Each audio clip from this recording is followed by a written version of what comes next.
વડોદરાના પ્રતાપનગર સ્થિત ફેમ વિહાર સિનેમામાં બાળકીની કથિત છેડતી થતા મલ્ટીપ્લેક્સમાં ભારે તંગદિલી સર્જાઈ। વડોદરા શહેરના પ્રતાપનગર વિસ્તાર સ્થિત ફેમ વિહાર સિનેમાર્ક મલ્ટીપ્લેક્સમાં એક અત્યંત નિંદનીય ઘટના પ્રકાશમાં આવી છે। અહીં પોતાના પરિવાર સાથે ફિલ્મ નિહાળવા ગયેલી એક માસૂમ બાળકી સાથે કેટલાક વિધર્મી યુવકો દ્વારા કથિત છેડતી કરવામાં આવતા સિનેમાગૃહમાં ભારે હોબાળો અને તંગદિલીનો માહોલ સર્જાયો હતો। જાહેર સ્થળ પર બનેલા ગંભીર બનાવને પગલે કાયદો અને વ્યવસ્થાની સ્થિતિ જોખમાઈ હતી। પ્રાપ્ત માહિતી અનુસાર ચાલુ ફિલ્મે થિયેટરમાં હાજર શખ્સોએ બાળકી સાથે અશોભનીય વર્તન અને છેડછાડ કરી હતી।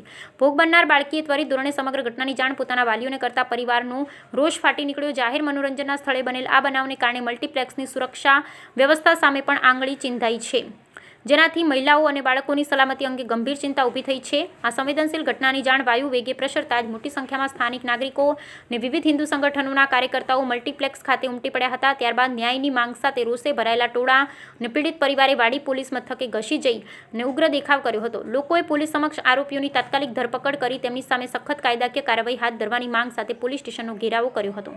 અમારા દીપિકાબેને કીધું એ પ્રમાણે વિહાર ટોકીઝમાં છોકરી એના કાકા કાકી સાથે મૂવી જોવા ગઈ હતી।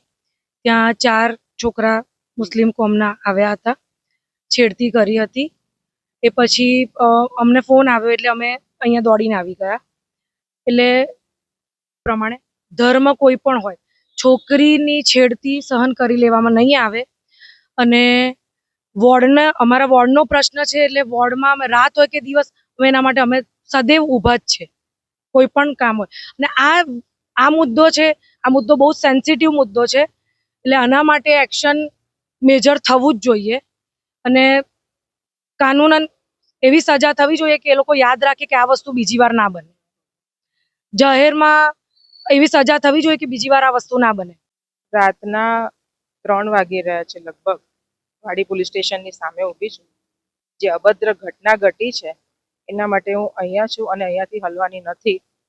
કારણ કે સૌ પ્રથમ તો હું પહેલી મહિલા છું અને જ્યારે અમારી છોકરી જોડે છેડતી થાય તો દીપા શ્રીવાસ્તવ અહીંયા જ રહેશે, તત્પર રહેશે, દરેક વસ્તુનો મને જવાબ જોઈશે।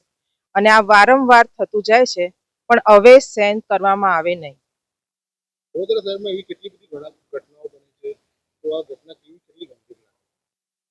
ઘટના એવી છે કે છોકરી નાની છે, 18 વર્ષની ઉંમરની નાની છોકરી છે।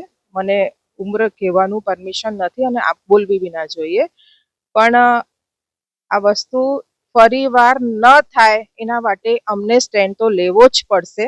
અને અમારા બધા જેટલા બી લોકો છે વડોદરાવાસીઓ, જે સંસ્કૃતિ વડોદરા નગરી કહેવાય છે, એને સંસ્કૃતિ બનાવવાનો સૌથી મોટો પહેલો કદમ છે કે સુધરી જાઓ, બસ હવે ચલાવવામાં આવે નહીં।